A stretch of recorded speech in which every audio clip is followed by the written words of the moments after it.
disenrolling of 3,000 providers by the state of Minnesota, well over 3,000 providers by the state of Minnesota, because back in last year, there was 7,000 plus providers. Sometimes this summer, there were about 5,000 left, and now they only approved 1,000 providers. So this idea of giving someone a contract, giving them, accepting them as a provider in the Medicaid system, and then massively disenrolling them is paramount to what I have seen in Kenya. In Kenya, you go get a permit to build a building. You build a tall building, 15 floors, and then down the road, even though you had the permit, you had the county, and you had all the things that you needed to get a building erected and approved and build it and let people move in, and then somehow down the road, you get some government officials say that, oh yeah, this was not approved, so we're going to demolish it, all of it. It reminded me of that scenario I have seen in Kenya. I expect that from Kenya. These places corrupt as fuck. But at DHS, whose job is to receive in billions of dollars from the federal government and then manage that money by contracting with providers to provide the services as intended, and then make sure the services is taking place and people are following the rules and regulations. And instead of doing all of those things, DHS comes out and disenrolls 3,000, no, actually, I think 6,000 people, 6,000 providers, because they failed to do their job. That is what happened here. DHS received billions of dollars.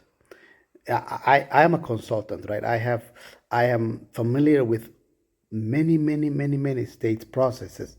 Minnesota is the most stupidest process to move things along, right? They have paper-based enrollments. They charge thousands. The application fee for home health agency in Minnesota is $4,200, and 1 minute driving down the street in Wisconsin, I think it's free. Yet, $4,200 is a scam that the department is running, taking $4,200 from people and then disenrolling them after they took the money. That's the definition of fraud. But it's fraud that is against the providers, not the other way around. The department in 2026, with all the technologies around, with all the money that they're receiving from the providers to process the application, and from the federal government to administer the services, cannot even implement basic applications that are electronics. They don't have applications as electronics. There's no. I am shocked at the level of incompetence at this department, neglect. And now you pay $4,000, you go rent an office, take care of, do all the things that you need to do to enroll as a provider, because before you get enrolled, you got to do all of these hundreds of things. Now suddenly you're like, oops, we came to your office and we talked to your receptionist. She didn't know what we were asking, so we disenrolled you. Some shenanigan shit like that. Everyone at that department should be fired. Commissioners should go.